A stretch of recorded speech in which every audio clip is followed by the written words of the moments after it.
10ஆம் தேதி உயிர் தமிழுக்கு படம் ரிலீஸ் ஆகி அந்த படம் வெற்றி பெற்று அதன் பிறகு பல படம் பண்ணி அதன் பிறகு பல இடத்துல விருது வாங்கி அதன் பிறகு பல ஹீரோக்களுக்கு கதை சொல்லி அதன் பிறகு சாய் விசித்ரால போய் பேச வேண்டிய பேச்சை இன்னைக்கே பேசின ஆதம் பாபாவுக்கு முதல்ல வணக்கம். இந்த அவர் சொன்ன அளவுக்கான அளவான படத்துல கண்டெல்லாம் படம் பார்த்துருக்கேன். இந்த படம் என்ன அளவுல இருக்குன்னு புரியணும்ல. ஏன்னா அமீரை வந்து ஒரு சீரியஸான ஒரு ஃபில்ம் மேக்கரா நமக்கு ஒன்று தெரியும். இப்போ நம்ம ஒரு பாட்டு பார்க்குறோம் உயிர் தமிழுக்குன்னு, இது அமீருக்கான அளவு சட்டையான்னு தெரியலையே அப்படின்னு ஒன்று தோணும்ல. இந்த படத்தை எந்த அளவுல வைக்கிறது அப்படின்னு. இந்த படத்துடைய அளவு என்ன அப்படின்னா, ஆதம் பாபாவுடைய பேச்சை நீங்க வந்து சிரிக்க சிரிக்க கேட்டீங்க இல்லையா, அதுதான் இந்த படத்துடைய அளவு. அவர் தான் அந்த படத்துடைய இருக்கும். இந்த படம் எப்படி இருக்கும்னா அவருடைய பேச்சு போல இருக்கும். என்ன தோணுதோ அது அப்படியே சொல்வதாக. எனக்கு நல்ல வேலை ஆதம் பாபா பேசி இந்த நிகழ்ச்சியின் இறுக்கத்தை குறைச்சாரு நினைக்கிறேன். ஏன்னா வரலாறு பூரா நாங்க வந்து உயிர் தமிழுக்குன்னு படம் கடைசியில் உயிர் அமீருக்குன்னு ஒரு மேடை ஆயிரும் போல இருக்கு. எல்லாரும் வந்து தண்ணீர் விளக்கமாவே இருக்கு. அதெல்லாம் எதுக்கு அசர்ல எங்க அண்ணன், அதெல்லாம் எதுக்கு அசர்ல எங்க அண்ணன், அதெல்லாம் இல்லை அப்படிலாம் ரொம்ப அசத்துட்டாரு. ஏன்னா சும்மா இருக்க ஒரு ஆளை போட்டு இந்த வேலையை பார்த்தா, அதாவது மாம்பழத்தின் அழகை எல்லோரும் பாராட்டுவர், மாம்பழத்தின் அழகை எல்லோரும் பாராட்டுவர், உள்ளிருந்து குடையும் வண்டின் குடைச்சலை யார் அறிவாருமா. அந்த மாதிரி உள்ளிருந்து குடையும் வண்டின் குடைச்சலை யாரும் அறிய போறது இல்லை. பார்க்கும்போது என்னை எல்லாரும் சொல்லுவாங்க, என்னங்க அப்படியே அமைதியாவே இருக்கீங்க அப்படின்னு. ஆமாடா, என்னை வெளியிருந்து பார்க்கும்போது வார்த்தை பார்க்குற மாதிரி தான் இருக்கும், அமைதியா தான் இருக்கும், எல்லாருக்கும் அப்படியே இருந்துகிட்டே இருக்கு போல இருக்கு அப்படின்னு. தண்ணிக்கு கீழே பார்த்தாவில் தெரியும். அதுக்கப்புறம் கேமரா கீழே இருக்கு தப்ப தப்ப தப்ப தப்ப தப்ப தப்ப தப்ப தப்ப தப்ப கால் அடிக்கிற அடி நமக்கு வார்த்தைக்கு மட்டும் தான் தெரியும். அந்த மாதிரி அதெல்லாம் நடக்கத்தான் செய்யும். இது ஒன்றும் செய்ய முடியாது. எனக்கு வந்து அமீர் அவர்களை வந்து ஒரு நீண்ட காலம் நான் வந்து 15 வருஷம், நான் அவர் சொல்றேன் 40 வருஷம் இல்லை. எனக்கு தெரிஞ்சதுக்கான முதல் காரணம், எனக்கு அமீரின் மேல் பெரிய ஈர்ப்பு ஏற்பட்டதற்கு காரணம், நான் கல்லூரி முடித்து உதவி இயக்குனராக வந்து சேர்ந்த காலகட்டத்தில் 98 2002 அந்த ஒரு 5-6 வருஷம் இல்லையா, அந்த காலகட்டத்தில் தமிழ் சினிமாவில் ஒரு இஸ்லாமிய பெயர் வருவதே ஆச்சரியம். எல்லா இஸ்லாமியர்கள் அதிகம் இருந்திருக்காங்களாதான் சினிமாவில் இருந்திருக்காங்க. ஆனா அதில் கிட்டத்தட்ட 95 விழுக்காடு பேர் ஏதோ ஒரு பொது பேர்ல இருக்கும் நினைச்சுக்கிட்டு இஸ்லாம் அல்லாத பேர்ல வந்திருக்காங்க. நான் முதல்ல அமீர் பேர் தான் ரொம்ப நாள் கழிச்சு எம்ஏ காஜாவுக்கு அப்புறம் அமீர்னு நேரடியா பாக்குறேன். எனக்கு அது ரொம்ப பிடிச்சிருந்துச்சு. ஒருத்தர் தன் அடையாளத்தை மறைக்காமல் அந்த பேர், எனக்கு வச்ச பேர் அமீர் சுல்தான் தான், நான் அந்த பேரோட தான் வருவேன் அப்படின்னு. ஏன்னா எனக்கு நான் படுக்கும் போது எல்லாரும் சொன்னாங்க, கருப்புள்ளியம்மன் பேர் கொஞ்சம் பழைய பேரா தெரியுது, வயசான ஆளா தெரியுது அப்படின்னாங்க. நான் சொன்னேன், இதை விட பழைய பேரு மணிரத்னம். மணி ரொம்ப பழசு, ரத்னம் அதை விட பழசு. எடுத்த படம் தான் பேரை முடிவு பண்ண போகுது.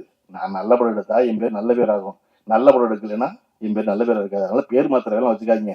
35 வயசுக்கு அப்புறம் இன்னொரு பேர் கேட்டலாம் திரும்ப முடியாது இனிமே, அதனால எந்த பேரே வச்சுக்கலாம் தயாரி பண்ற சொல்லித்தான் என் பெயரோட வந்தேன். அப்படி தன் பெயரோட வந்ததுனால அமீர் எனக்கு வந்து ரொம்ப பிடிக்கும். இன்னொன்னு எனக்கு ரொம்ப அமீர்ட்ட பிடிச்சது, எந்த நேரம் எந்த காலம் எதுவாக இருந்தாலும் நீங்க அமீருக்கு ஒரு தொலைபேசியில கொஞ்சம் கேவலா ஒரு குரல்ல பேசுனீங்கன்னா அடுத்த அரை மணி நேரத்துல நீங்க இருக்க இடத்துல நிற்பார். என்னவோ ஒரு தேவையில்ல பேசுறான், அவன் என்னன்னு தெரியல, அவன் சொல்லல அதை. ஆனா அவன் எதையோ ஒண்ணு வேண்டான், ஏதோ ஒண்ணு விரும்புறான், நம்ம பக்கத்துல போயிருந்தா நல்லா இருக்கும் அப்படின்னு நினைச்சு வருவது இருக்கு இல்லையா. அது நான் அவர்கிட்ட கத்துக்கிட்ட குணம். நான் இன்னைக்கும் ராத்திரி 12 மணிக்கு 2 மணிக்கு யாரோ ஒருத்தர் போன் பண்ணி குரல் லேசா உடஞ்சிச்சுன்னா பரவாயில்லன்னு எந்திரிச்சு உடனே அவரை பார்க்க போயிடுறேன். ஏன்னா மனித மனம் மிக மிக எளிமையானது, அதே சமயம் அந்த மனம் அவ்வளவு சிக்கலானதும் கூட. அப்ப அந்த சிக்கலான மனம் எப்ப எளிமையானதாக மாறுகிறது எனில், இந்த சிக்கலுக்கு நான் உன்னோடு நிற்கிறேன் என்று இன்னொருவன் வந்து நிற்கும் பொழுது அந்த சிக்கலான மனம் எளிமையானது ஆகிவிடுகிறது. அப்படி மாபெரும் சிக்கல்களை மிக எளிமையாக்குவதற்கான வழியை நான் அமீரிடம் கற்றுக்கொண்டேன். அதை நான் செய்யறேன். எனக்கு அதை வந்து ரொம்ப பிடிச்சிருந்த ஒரு விஷயம். நான் இந்த மேடையில ஜன்னாதன் இருந்திருந்தா ரொம்ப நிறைவடைஞ்சிருக்குன்னு நினைக்கிறேன். எஸ்பி ஜன்னாதன். நானும் அமீரும் ஜன்னாதனும் எந்த நோக்கமும் இல்லாம பயணப்பட்டவங்க, எந்த தேவையும் இல்லாம. வாழ்வு எப்பொழுது அழகாக மாறுகிறது, எவர் உங்களிடம் எதையும் எதிர்பார்க்காமல் இருக்கிறாரோ அவரோடும், எவரிடத்தில் உங்களுக்கு எந்த எதிர்பார்ப்பும் இல்லையோ அவரோடும் இருக்கும் பொழுது அந்த வாழ்வு மிக அழகானதாக மாறுகிறது. எனக்கும் ஜன்னாதனுக்கும் அமீருக்கும் எப்பொழுதும் எந்த எதிர்பார்ப்பும் இருந்ததில்லை, எந்த வேலையிலையும். அதாவது பொதுவாக ஒரு 3 டேரக்டர் சேர்ந்து என்ன செய்வான், 3 பேர் சேர்ந்து படம் பண்ணணும், ஒரு ப்ரொடக்ஷன் கம்பெனி ஆரம்பிக்கணும், நீ நடிங்கணும், நான் எடுக்கிறேங்கணும். அப்படி எதுவுமே இல்லாம சம்பந்தம் இல்லாம நாங்க எங்கெல்லாம் போயிருக்கோம் அப்படின்னு யோசிச்சு பார்த்தா தெற்கு வடக்கா எந்த தொடர்பும் இல்லாம சுத்தி இருக்கோம். முதல்ல கீழடியில் அகழ்வாராய்ச்சி பண்ணி கீழடி என்ற விஷயம் வந்து உலகத்துக்கு தெரியாம இருந்து அப்பதான் ஆரம்பிச்ச பொழுது நானும் ஜனாவும் அமீர் கிளம்பி கீழடிக்கு போனோம். கீழடிக்கு போய் நாங்க ஒன்றும் பண்ண போறதில்ல, அங்க சும்மா அமர்நாத்தை போய் பார்த்தோம், இப்படி ஒரு விஷயம் நடந்திருக்குங்கிறது எதுக்குன்னு தெரியாது, சும்மா போய் அதுல தெரிஞ்சுக்கோமேன்னு போனோம். அங்கிருந்து ஒரு நாள் வந்து ஜன்னாதன் திடீர்னு வாங்கப்பா வேலூர் போவோம் அப்படின்னாரு. போவோம் அப்படின்னா. ஏன் வேலூருக்கு நானும் கேட்கல, யாரை பார்க்க போறோம் அமீரும் கேட்கல. அடுத்த நாள் காலையில் ஜனா வண்டி எடுத்து வந்தார். வண்டி எடுத்துட்டு வந்ததுக்கு அப்புறம் தான் தெரியும் எல்லாமே சேர்ந்து அற்புதமா ஃபோன் பண்ணாங்க, அதனால பேரறிவாளனை பார்க்க போறோம் அப்படின்னு. வேலூர் சிறைச்சாலையில் போய் பேரறிவாளனோட ஒரு 3 மணி நேரம் பேசிக்கிறதுக்கு நாள் இருக்குல்ல, எனக்கு இன்னைக்கு நல்லா பசியாக ஞாபகம் இருக்கு. பேரறிவாளன் எதிர்பார்க்கல நாங்கள் வரணும்னு. நாங்கள் பேரறிவாளனை போய் பார்த்ததுனால அவருடைய விடுதலையை ஒன்றும் வேகப்படுத்திடல, ஆனால் ஒருத்தரை பார்க்க போகணும்னு தோணுச்சு, வாங்க போவோம்னு. அப்படித்தான் கனடா போனோம். கனடா போய் நாங்கள் ஓடுகிறோமா சும்மா தெரிஞ்சது இருக்குல்ல, அப்படி இருந்த ஒரு காலகட்டம். கனடாவில் வந்து பேரறிவாளன் கீழடியிலிருந்து எந்த நோக்கமும் இல்லாமல் ஊர் சுற்றிட்டு இருந்தது. இந்த காலகட்டத்தில் அவர் வந்து இப்படி ஒரு படம் என்பது எனக்கோ ஜனநாதனுக்கோ ஒப்பானதா இல்லை. எது உயிர் தமிழுங்கிற படம். இந்த இடத்துல நம்ம என்ன சொல்லணும்னா, நான் வந்து எதையோட யோசிச்சு பார்த்துக்கிறேன் அப்படின்னா, ரஜினிகாந்த் வந்து ஒரு நட்சத்திரமாக இருந்து, அதாவது நடிகராக பெயர் பெற்று நட்சத்திரமாக மாறி சூப்பர் ஸ்டாரை தொட்ட இடம். தொட்டுக்கிட்டு இருக்கும் பொழுது பஞ்சர் நாசலம் அவர்கள் வந்து ஒரு கதை சொல்றாரு. பஞ்சர் கதை சொன்னப்போ அப்பெல்லாம் என்னன்னா ரெகுலரா ரைட்டு நம்ம வேலை நம்பிக்கை உள்ள ஒருத்தர் கதை சொல்றாரு. அந்த கம்பெனி படம் பண்ற முடிவு பண்ணியாச்சு. ஒரு வரி கதை கேட்டுக்க போற போய் பாங்குறோட சாயந்தரம் அவ்வளவுதாங்க இருந்த காலகட்டம் நடிகர்கள். அப்படி இருந்த பொழுது சரி நடிக்கிறேன்னு சொல்லியாச்சு ரஜினிகாந்த். படம் ஆரம்பிச்சாச்சு. படம் ஆரம்பிச்சு ஒரு 5-6 நாள் படப்பிடிப்பு முடிஞ்சோன்னு ரஜினிகாந்துக்கு தெரியுது, ஆகா நம்மளை வச்சு செய்யறாங்க, இது வேலைக்கு ஆகாது இந்த படம் அப்படின்ட்டு. ஆனால் யார்கிட்ட சொல்றது, பஞ்சனை தான் நடிக்க சொல்லியிருக்காரு. அவருடைய தயாரிப்பு பஞ்சனை கூப்பிட்டு, இது வந்து ஒன்றும் தேடுற மாதிரி தெரியல, இது எனக்கான படமா இல்லை அப்படின்னு. பஞ்சன் வந்து ஏன் அப்படின்னு, இல்லை என்னைய வச்சு இதெல்லாம் எடுத்துக்கிட்டு இருக்கீங்க, இந்த படம் தம்பிக்கு இந்த ஊர், என்னைய வச்சு இந்த படமெல்லாம் இப்படிலாம் எடுத்துக்கிட்டு இருக்கீங்க, மாட்டு வாழை தூக்கி நான் மணி பார்க்குறேன், சாணி வச்சு ராட்டி தட்டுறேன், நீ ஏதோ காதல் கதையை நீங்க மாதவி இருக்காங்க, நீங்க அப்பா சண்டை, நீங்க அதெல்லாம் ஒன்றும் பெருசா நிக்கிற மாதிரி தெரியல, நான் தாங்குவேனா இதுக்கெல்லாம் அப்படின்னு. பஞ்சனை சொன்னார், ரஜினி எல்லா ஹீரோவுக்கும் 2 சண்டை வைக்கிறோம், அதிகபட்சம் 3 சண்டை, நீ ஆக்ஷன் ஹீரோங்கிறவங்க உனக்கு 5 சண்டை வைக்கிறோம். இப்பவே 5 சண்டை 1984, இப்பவே 5 சண்டைனா அடுத்த 5 வருஷம் கழிச்சு எத்தனை சண்டை போடுவ நீ? 14 ரீலுக்கு 14 சண்டையா? அதனால காமெடி பண்ணு, அதான் நீ தில்லுமுல்லாம் பண்ணல அப்புறம் என்ன அப்படின்னு. இல்லை அது வந்து அமோல் பலகர் நடிச்சு ஏற்கனவே ஹிந்தியில் சக்சஸ்ஃபுல்லா ஓடினது, சாருக்காக பாலச்சந்திரன் சாருக்காக பண்ணது, இது அதுவாகவும் இல்லை இதுவாகவும் இல்லை, ஒரே குழப்பமா இருக்கே அப்படின்னு. சரி இந்த படம் ஓடல, என்ன பிரச்சனை ஆகணும், என்ன பிரச்சனை ஒன்றும் ஆகாது அப்படின்னா ரஜினி. யாருக்குப்பா பிரச்சனை? உங்களுக்கு தான் பிரச்சனை, நீங்க தான் தயாரிப்பாளர், என்னை வச்சு இருக்கிறேங்கிறீங்க, ரைட்டு நான் நட்டப்பட்டுக்கிறேன், நீ இந்த படத்தை நடி, இந்த படம் ஓடும். ஆனா இந்த படத்துக்கு அப்புறம் உன்னுடைய கடைசி படம் ஒன்று இருக்கும்ல, அது வரைக்கும் உன்னால காமெடியை விடவே முடியாது, நீ 15 நிமிஷம் காமெடி பண்ணிட்டு தான் அடுத்த வேலை செய்யற மாதிரி ஆயிடும், அதனால நீ இதை நடி அப்படின்னு. பஞ்சநாசத்தை கட்டாயத்தின் பேரில் ரஜினிகாந்த் நடித்த படம் தான் தம்பிக்கு இந்த ஊர். அது பஞ்சர் நாசலம் என்கிற கதாசிரியர் என்கிற இயக்குனர் என்ன நம்பினாரோ அது அப்படியே திரையில் நடந்தது. அது வரையும் ரஜினிகாந்த் அப்படி ஒரு காமெடி பண்ணி ஸ்லாப்ஸ்டிக் காமெடி பண்ணி பார்த்தது இல்லை. இன்னைக்கு வரையும் காமெடியின் மாறலாம், இல்லாம போகலாம், ஆனா ரஜினிகாந்த் 15 நிமிஷம் காமெடி பண்ணி தான் வர்றாரு. அப்ப ரஜினிகாந்த் என்பவர் பஞ்சர் நாசலம் வைத்திருந்த நம்பிக்கை, பஞ்சாசனத்துக்கு ரஜினிகாந்தை பத்தி இருந்த புரிதல், அதுதான் அந்த படத்துக்கு காரணம் அமையுது. இந்த உயிர் தமிழுக்கு அமைந்தது காரணம் ஆதம் பாபாவுக்கு தான் நன்றி சொல்லணும். அவர் தான் முதல்ல இருந்து இல்ல இதுதான் அளவு சட்டை, இது போதும், நீங்க சீரியஸா பண்றாலும் அப்புறமே பண்ணிக்கோங்க உங்க படத்துல, இதுல வேண்டாம், இது இவ்வளவு போதும் சொல்றது இருக்கு இல்லையா, அது வந்து எப்பொழுதும் எல்லாராலும் ரசிக்கப்படும் வெகுஜனத்தால் அப்படின்னு நம்பினார் ஆதம் பாபா. ஆதம் பாபா தான் இந்த படத்தை விடாம நடத்தி கொண்டு வந்து சேர்த்தது. அதனால ஆதம் பாபா இதுல பாராட்டுக்குரியவர். கொஞ்சம் கூடுதலா பேசிட்டனோ அப்படின்னு அவரே கேட்டு உணர்ந்திருக்காரு அவரு, அது தெரிஞ்சிருக்கு.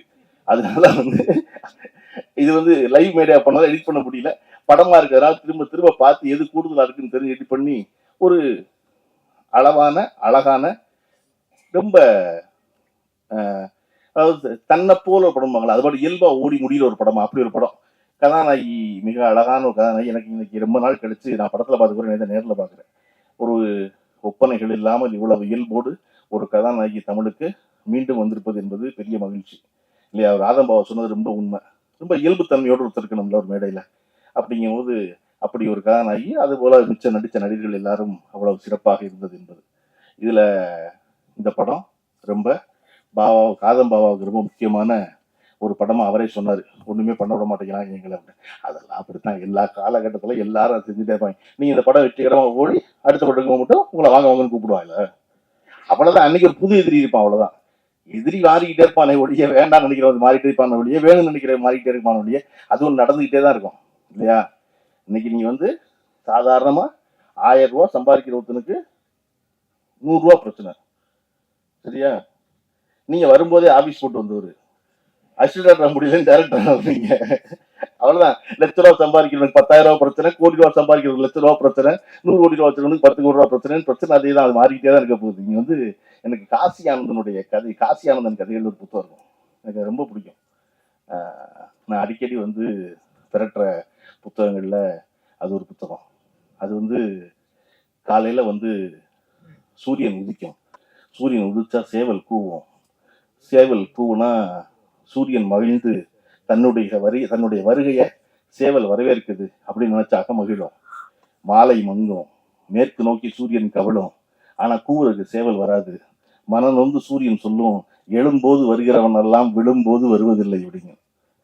அப்படி அந்த புத்தகம் பூரா 2 வரி எழுதியிருப்பாரு காசியானந்தன். ஒரு 4 வரி கதை, 2 வரி, அவ்வளவுதான் இருக்கும் அதுல. அது நண்டு கடற்கரையில ஓடிக்கிட்டே இருக்கும். ஓடுனா பின்னாடி நண்டின் கால் தடம் தெரியும். அந்த கால் தடத்தை தெரிவதற்குள் அலை வந்து அழிக்கும். நண்டுக்கு பெரிய கோவம் இருக்கும் அலையை பார்த்து. அது என்னோட அடையாளம் இல்லையா, அதை நான் விட்டு வர்றேன், அதுக்குள்ள இது வந்து என்னை அழிக்குதே அப்படின்னா கொஞ்ச நேரம் கழிச்சு நண்டு பிடிக்க நரி வரும். நரி வந்தா நண்டின் கால் தடம் தேடுனா எங்கேயுமே இருக்காது, அலை அழிச்சிருக்கும். அழிச்சிருக்கும் போது காசியானந்தன் கடைசியில முடிப்பாரு, முன்பே காப்பான் அன்பே நட்பு அப்படின்னு. மீனுக்கு வந்து ஒரு குளத்துல தாமரை மலர்ந்து நிற்கும். மீனுக்கு ரொம்ப கோபமா இருக்கும், குத்தி கிழிச்சிடணும் தாமரைன்னு தோணும். வந்த வண்டு கேட்கும், ஏன் தாமரை மேல இவ்வளவு கோவப்படுறாரு? இல்ல, இந்த தாமரையை தண்ணீர் தான் தாங்குது, ஆனா அந்த தண்ணீர் மேல விழுந்தா உடனே தாமரை உருட்டி விட்டுருது வெளியே இல்லையா. என்னது இப்படி இருக்கு அப்படின்னு சொன்னோன்ன அந்த மீனின் காதுல போய் வண்டு சொல்லும், தன்னை தாங்கும் தண்ணீரை தாங்காது தாமரை, தன்னை தாங்கும் தண்ணீரை தாங்காது தாமரை.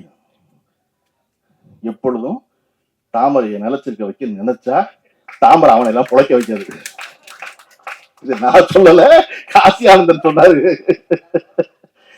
அதை போல இந்த படம் மிக இயல்பாக இன்றைய அரசியலை பேசுது. இது ஒரு 4 வருஷமா எடுத்த படம், 3.5 வருஷம் ஆச்சு. 3 வருஷம் எடுத்த படம் சொல்றதுக்கு இல்லையா. இந்த படம் இன்னைக்கும் மிக சரியாக இருப்பதற்கான காரணம் நம்ம அரசியல் சூழல் மாறவே இல்லை. நம்ம அந்த விழா தொடங்கும் போது தமிழ்தாய் வாழ்த்து பாடணும். தமிழ்தாய் வாழ்த்துல ரொம்ப முக்கியமான, நான் ரொம்ப ரசிக்கிற, ஒவ்வொரு தடையும் நான் வாய் விட்டு பாட நினைப்பதற்கான காரணம் அதனுடைய கடைசி வரி, உன் சீரிழமை திறம் வியந்து செயல் மறந்து வாழ்த்துதுல. தமிழ் ரொம்ப பழைய மொழியில, 1000 ஆண்டுல முன்தோன்றிய மூத்த குடியில அது எப்படி இளமையா இருக்க முடியும்? உன் சீர் இளமை திறம் வியந்து செயல் மறந்து வாழ்த்துங்க. அது தமிழ் கிளவியா இருக்கணும், பல்லு போயிருக்கணும், தோல் சுருங்கி இருக்கணும். ஆனா அது எப்படி இளமையா இருக்கு அப்படின்னா, நமக்கு வந்து 2000 வருஷத்துக்கு முன்னாடி ஒரு அடையாளம் எடுத்துக்கிட்டோம்னா திருக்குறள். திருக்குறளை ஒரு எல்லாரும் தெரிஞ்ச திருக்குறள் பேசணும்னா, முயற்சி திருவினை ஆக்கும், முயற்சின்மை இன்மை புகுத்தி விடும். இது எழுதி 2000 வருஷம் ஆச்சு. ஆனா இன்னைக்கு கேட்டோம்னா முயற்சி தெரியும், திருவினை பணத்தின, திருனா பணம், திருமகள், முயற்சி திருவினை ஆக்கும், முயற்சி பண்ணா பணம் ஆக்கும், முயற்சியின்மை, முயற்சி இல்லைனா இன்மை புகுத்தி விடும், வறுமை உள்ள வந்துடும். 2000 வருஷத்துக்கு கொண்டு வள்ளுவர் எழுதுனது இன்னைக்கு பழனிப்பனுக்கு புரிகிற மாதிரி நேரடியா பேச முடியல வள்ளுவனோட. அதனாலதான் அது உன் சீர் இளமை திறம் வியந்து செயல் மறந்து வாழ்த்துதுமே. எத்தனை வருஷம் ஆகலாம், அன்னைக்கு இருக்கிற இளமையா இருக்கிறோம், நீ கான்டாக்ட்ல இருப்ப, டச்ல இருப்ப, அவனுக்கு விளக்குற மாதிரி இருப்ப. அப்படி இந்த படம் 3 வருஷம் ஆயிருக்கலாம். ஆனா இந்த உயிர் தமிழுக்குங்கிற படம் இன்றைய அரசியலோட நேரடி கான்டாக்ட்ல உள்ள படம். அதனால ஆதம்பாவா நினைச்ச அவருடைய பெரு வெற்றியை இந்த படம் கொடுத்துடட்டும். கொடுத்ததுக்கு அப்புறம் எப்படி அமீருடைய அலுவலகத்திலையும் பாலாவுடைய அலுவலகத்திலையும் போய் 12 மணி நேரம் காத்திருந்தாரோ, அப்படி இந்த தமிழ் சினிமாவின் உச்ச நட்சத்திரங்கள்கிட்ட போய் மறுபடியும் 12 மணி நேரம் காத்திருந்து ஒரு கதை சொல்லி படம் பண்ற பெரிய தயாரிப்பாளராகவோ ப்ரொடியூசராகவோ ஆகிற வாய்ப்பை இந்த உயிர் தமிழுக்கு ஒரு வழங்கட்டும். குழுவினர் அனைவருக்கும் வாழ்த்துக்கள். நன்றி.